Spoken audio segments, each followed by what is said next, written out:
to task number 1, where we are going to become the pasta.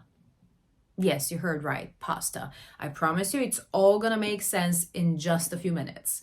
This is a weird experience, much like everything else I create, but I have a feeling that we're the same flavor of weird, so I think you're gonna enjoy this. A lot of what building a business is all about is creating a powerful community, free or paid, or both. So this is why we're placing a really big focus on that here in Amplified. And I want to begin today by speaking about your message and really helping you understand your message better. And the way I'm going to do this is I'm going to show you a completely new way to look at your entire business and what you do and how you communicate that to your audience. Okay, so today I want to talk about something that I like to call process versus ultimate desire. So if you're having issues with sales right now, if your sales are inconsistent, you're just not bringing enough money into your business, then 9 times out of 10, the issue with that is because your language is too process focused rather than focusing on the ultimate desire. Okay, so here's what I mean by that.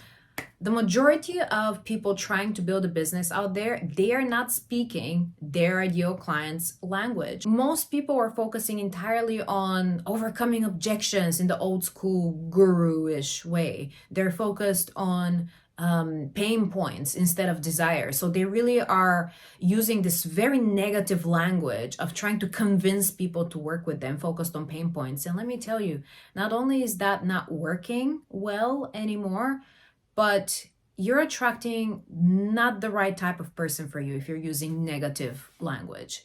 And process-based language usually is negative language because it's either focused too much on your process or it's focused too much on the pain points. So let's talk about it. Here are some examples of process-based language that your audience does not connect to, that will not ultimately lead to you making any sales. I help people write great copy. I help people master launching for their business. I help people heal from childhood trauma. I help people step into their power. None of that actually means anything.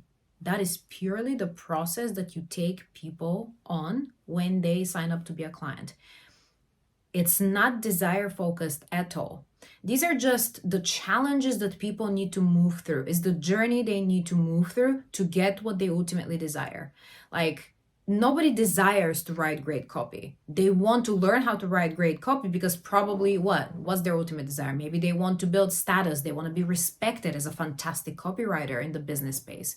Who knows? Nobody's desire in life is to heal from childhood trauma, right? They want to do it because probably they just want to be happy or they want to have powerful, supportive relationships.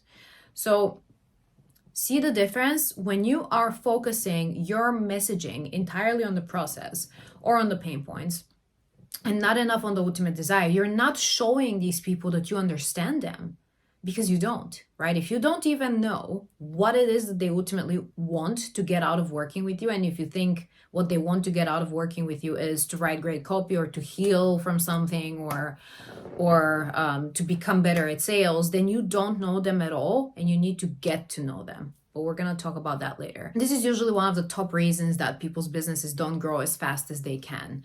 And it's purely because you're not speaking their language. You're not tapping into their monologue. You know how we always have this ongoing monologue in our heads when we are thinking about what we really want out of life.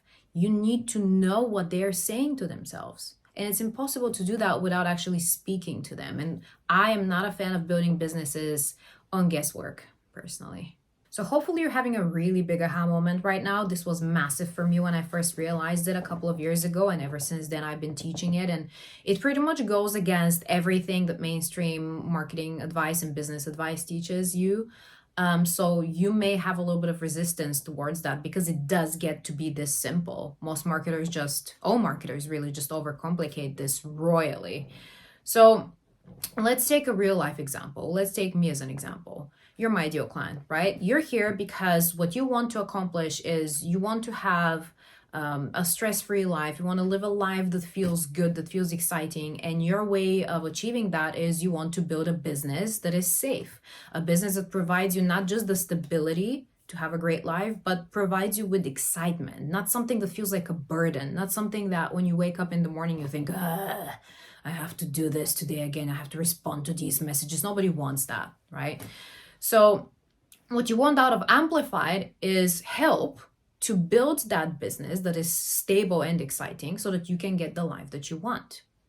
So if all I was talking about is, hey, come here to start your own membership, instead of saying, hey, you want a business that feels stable and fun so you can live the life of your dreams, it all starts with building your own membership.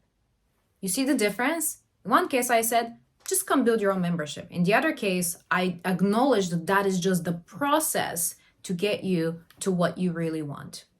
So as a mentor, I know what process people need to go through. I know every challenge that you're going to face because I faced them all, and I've had thousands of clients who faced them all as well.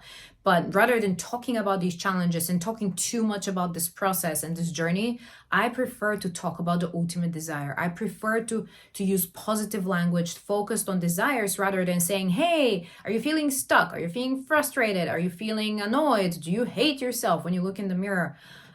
I've dialed that down massively. Of course, you still need to understand people's pain points because you need to understand what they're going through.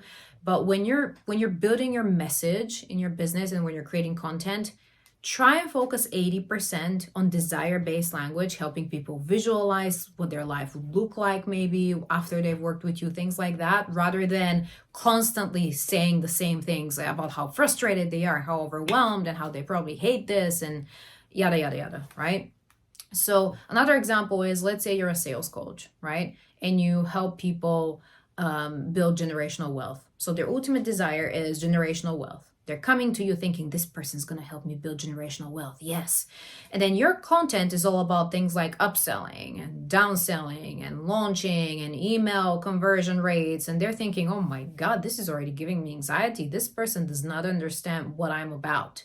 And they leave and they find someone who uses their language like generational wealth, right? So, and I'm not saying educational posts and posts about the things I listed are not good. It's just you need to dial them down significantly. People don't want to be educated by your free content as much as they want to connect to you as a human being, because people work with people. Imagine it like this. Let's say your ideal client is just getting off a plane and they're walking into that arrival area at the airport, and you're holding up a sign, and your competitors are all holding up signs too. And your sign says, I help people heal from generational trauma.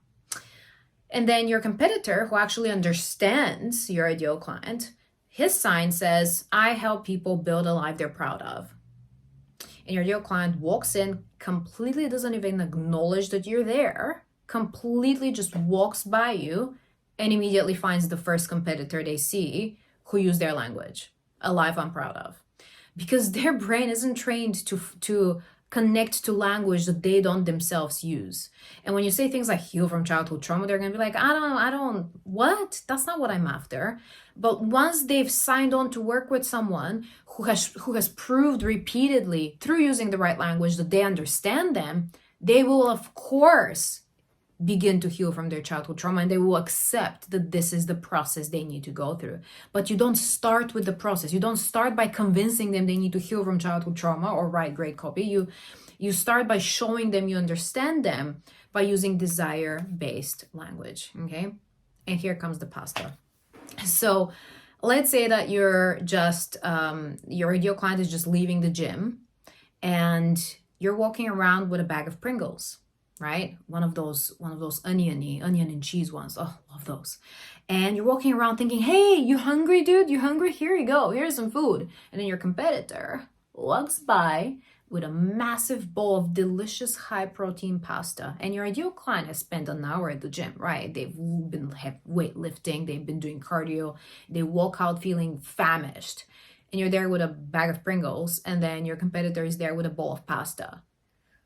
They're going to take one look at your bag of Pringles and think, oh my God, this looks so delicious and I would love that right now, but it's just a distraction from what I really want. What I really need and want is the pasta because it's high protein, right?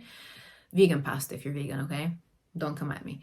So what you don't want to be for your ideal client is a distraction. You want to be a massive, delicious bowl of pasta when they're starving. Pasta, ultimate desire. Pringles, process-based language, and a distraction. People will always go for the pasta. People will always choose to work with people who have proven to them that they understand what they want and they understand what they're going through. So your task today is twofold. It has two parts. Part one, you're going to answer a few questions inside the worksheet about who you want to work with, what their ultimate desire is, and you're going to just get it down on paper because it really helps. Now, note on this, and please listen carefully. You may not know what the people who you are already working with, what their ultimate desire is. And I know I told you that I don't condone businesses being based on guesswork. So rather than doing that and just guessing, what you can do is take the easier way out and you can just decide. Because you get to just decide. Rather than going and talking to them and doing the research because you don't have time right now, you can do that later. Right now, you can just decide, okay, I choose to work with people who want to build a peaceful life. Their dream in life is to have peace, to be able to relax and to have like money coming in. And I teach them how to do that by teaching them how to master sales in their business. That is my process, okay? So ultimate desire, living a peaceful life. Choose. You get to just choose the ultimate desire now and I craft your content around what you choose today. And then as people start coming in, as people start talking to you, working with you, you can then get to know them better and your ultimate desire can evolve because everything in business evolves, okay? But anyway, that's part one of today's task. In part two of this task, you're going to fill out the Epic Business Audit. Please don't skip this. It will not take you more than, I don't know, a minute or two. And we're going to come back to it on day 5, actually, to see how much progress you've made in this event.